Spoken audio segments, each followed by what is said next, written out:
So let's transition away from pizza into actually making mole-mole conversions. The key thing here is you have to have a balanced equation to start.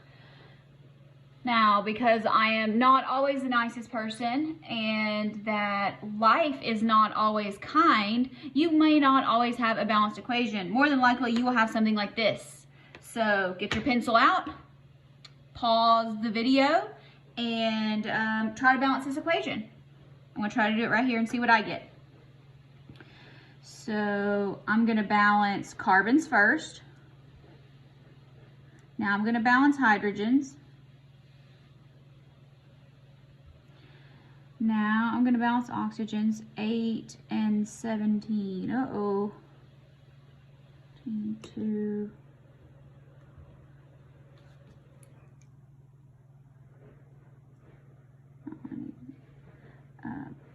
16 and 18. There we go. Okay.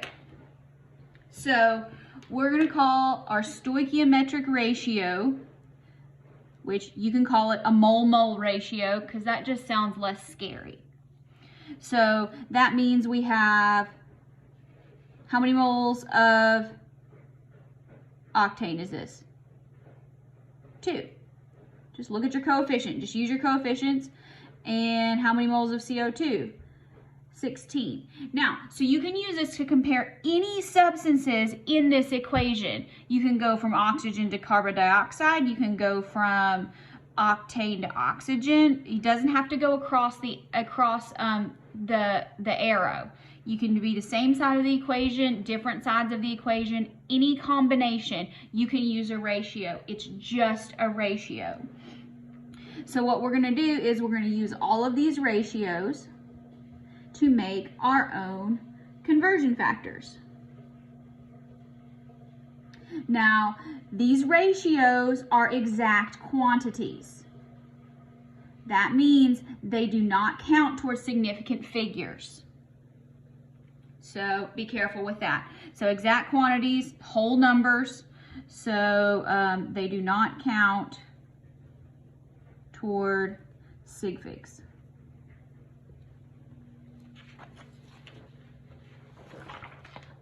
Let's give this a try. Do a little bit of math. If you like math, you're going to love this.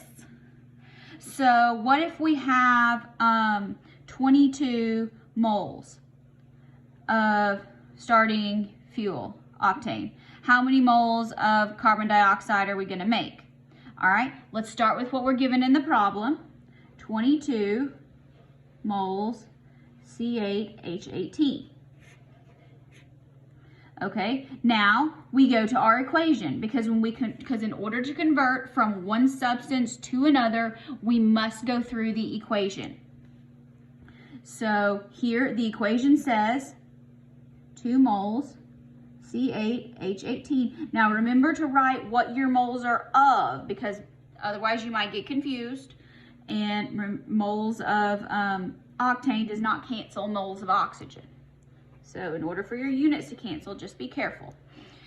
So for every 2 moles of octane, we get 16, there's a fly around me, moles of carbon dioxide. Oh, we're done. All right. So now just take your calculator. So look, moles of CO2, moles of CO2. Check what the problem is asking you to find. You're done. So 22 times 16 divided by 2. So I got 176. Hopefully that works. Yeah, 176 moles CO2. So here's our next one. It's already balanced. You're welcome. How many moles of rust are going to form from 6 moles of oxygen? Same thing. So start with what you're given. 6 moles oxygen. And go to the equation now. 3 moles of oxygen gives us 2 moles of, who can tell me what the name of this compound is besides rust? If you said, Dr. B, that's iron 3 oxide, you are absolutely correct. Well done. 6 times 2 divided by 3 4 moles FeO2. 4 moles Fe3O2. Or sorry, Fe2O3.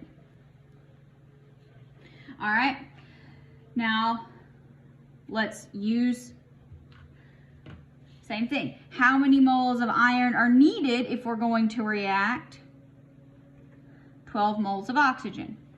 Same reaction here. Just use the same thing. Start with what you're given.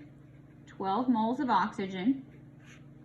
All right. Next, automatically go to cancel this out. So 3 moles of oxygen. Just go to your equation.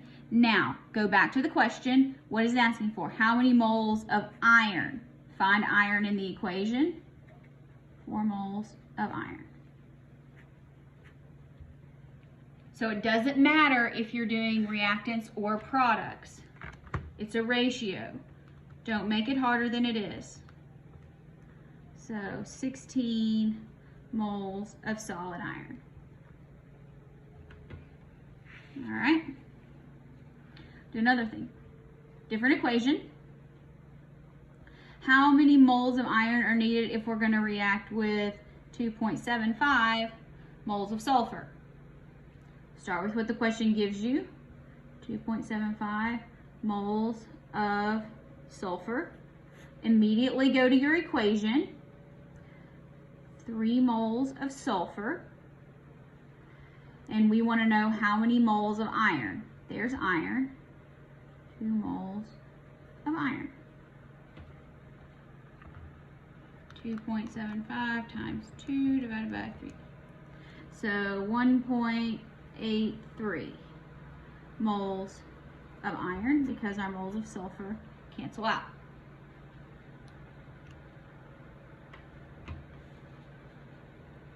So let's try this one.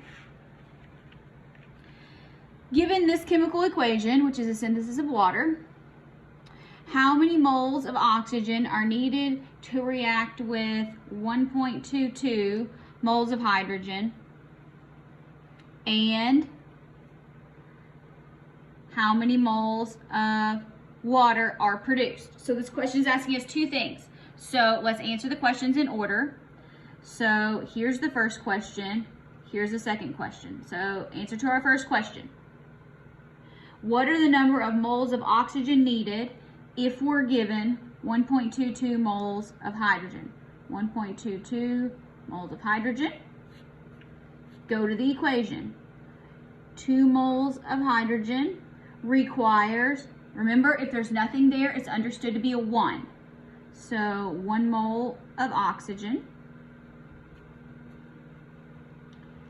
So that would be 1.22 divided by 2. 0.61 moles of oxygen. Now let's answer the second question. We work a lot of word problems in this class. Being able to go from words to equations, key skill. So now we're still given 1.22 moles of hydrogen. Now this time it's asking how much water is produced. So this equation still requires 2 moles of hydrogen. And this time in our equation, we get 2 moles of water. So we're going to a different substance. The process is still the same. Look, the 2's cancel out. You can use your calculator or you can do it in your head. 1.22 moles of water. How about that?